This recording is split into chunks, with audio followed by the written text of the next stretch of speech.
evening, you're watching the news from the Sultanate of Oman television. First, the headlines. Suicide bombers struck outside a shrine near Syria's capital, leaving at least 20 people dead.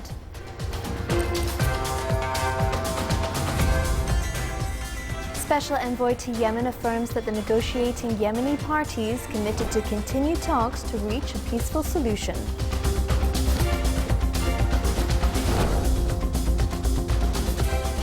And forces allied with Libya's unity government recapture the port of Sirte from Daesh fighters.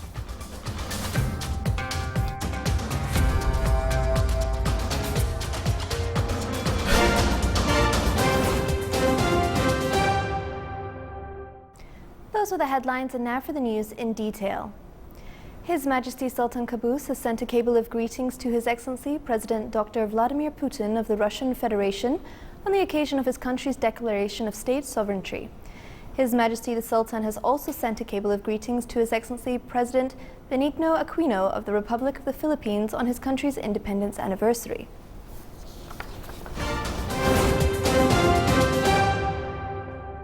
Suicide bombers struck outside a shrine near Syria's capital today, leaving at least 20 people dead. In an attack claimed by the Daesh group, an official said suicide bombers, one in a car, attacked the entrance to the shrine. The Daesh claimed the attack, saying it was carried out by 3 suicide bombers. The last attack on the same shrine on April 25th killed at least 7 and wounded dozens.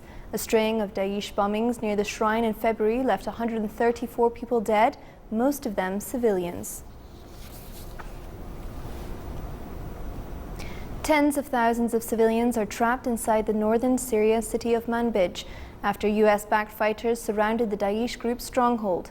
The Syrian Democratic Forces encircled Manbij yesterday, severing Daesh group's principal supply route between Turkey and its de facto Syrian capital, Raqqa.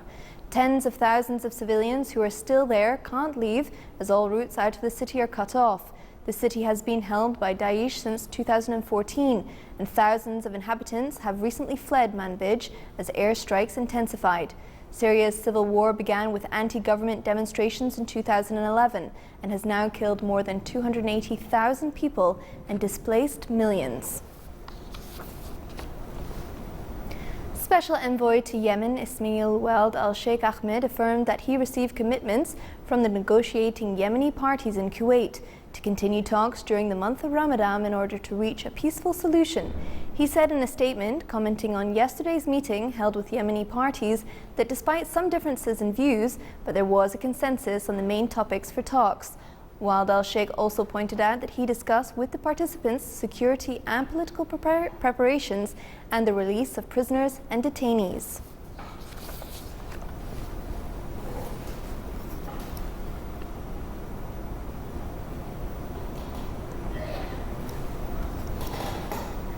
UN High Commissioner for Human Rights said that closure of Palestinian lands by Israeli authorities may amount to collective punishments, adding that such acts may cause the rise of violence. His statement came after 1 day after Israel's announcements of imposing a ban on the entry of Palestinians into Israel to the mid of Sunday. It also suspended permits for 83,000 Palestinians who were allowed earlier to enter Israel and occupied East Jerusalem during the holy month of Ramadan.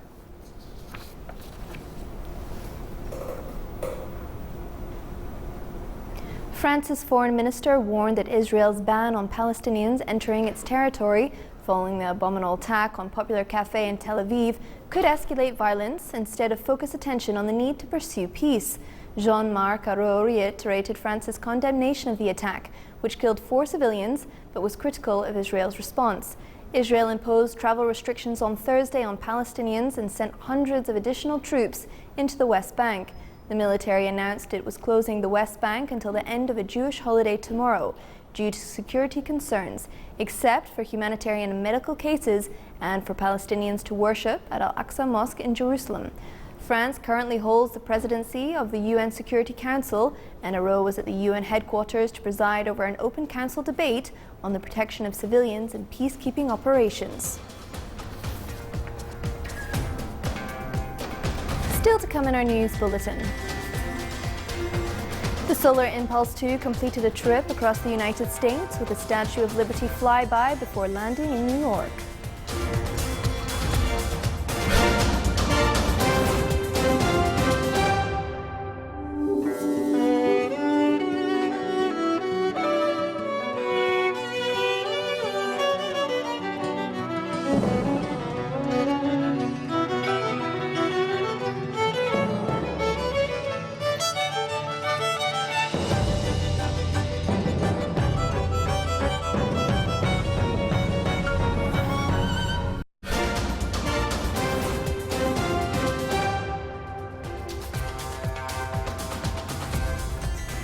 welcome back to the Sultanate of Oman television. Forces allied with Libya's unity government said today that they had recaptured the port of Sirte from Daesh group fighters encircled inside the city. The Libyan forces also retook residential areas in the east of Sirte, which for the past year has been the main Daesh base in the North African country. The group are now surrounded in a densely populated area of around 5 square kilometers inside the city, where they are laying booby traps. After a month-long operation to close in on Sirte, the rapid pace of the advance by forces allied to the government of the National Accord, GNA, who entered the city on Wednesday, has surprised Libyan authorities. Daesh fighters tried to wrest back the port today in an attack that killed 2 members of the GNA force who repelled the assault.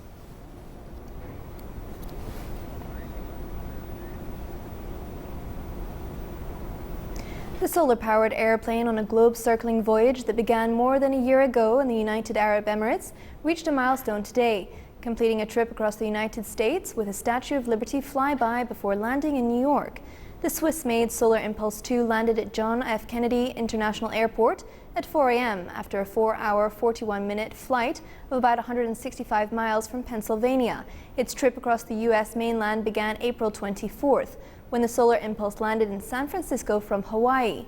Pilots Andre Broschberg, who flew the plane to New York, and Bertrand Piccard, who will start the next leg of the journey, expected to leave soon to cross the Atlantic Ocean for Europe or South Africa on their way to completing an aviation engineering feat to advance environmentally capable technology.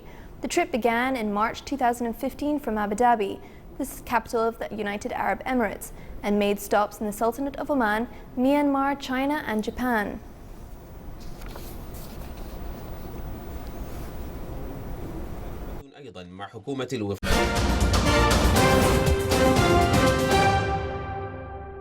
Refineries and petroleum industry production in the Sultanate declined by the end of April by 11.6%, as to reach more than 24.2 million barrels, compared to the same period last year, which reached more than 27.3 million barrels.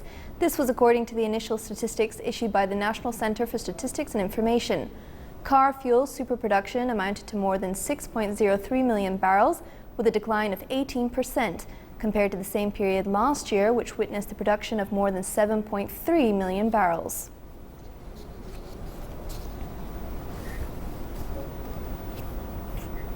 The Ministry of Commerce and Industry indicated that the number of new commercial registrations, which applied through self-service Easy Invest, increased 30% during the month of April 2016. Meanwhile, the percentage of the commercial registrations which applied through Investors Services decreased by 70% compared to the same month in 2015. The ministry stressed that it has completed the linking of a number of government authorities to the commercial registration, seeking to simplify the procedures in various available investor services through the SIM system.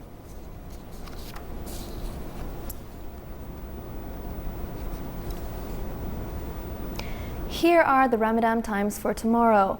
Fajr prayer 3:52 a.m., Maghrib prayer 6:59 p.m.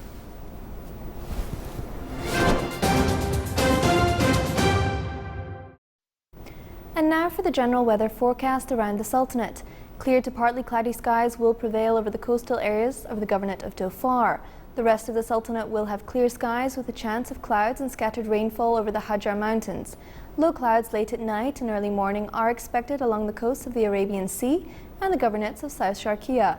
Winds will be northeasterly light to moderate over the coastal areas of the Sea of Oman, while it will be southerly to southwesterly moderate to active over the coastal areas of the Arabian Sea. The rest of the governorates will be southerly to southeasterly light to moderate. The seas will be slight to moderate along the coastal areas of the Sea of Oman and the governorates of Musandam, with a maximum wave height of 1.5 meters, while along the coastal areas of the Arabian Sea it will be rough with a maximum wave height of 3 meters.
This is the Sultanate of Oman television. Before we end tonight's bulletin, here are the main points once again.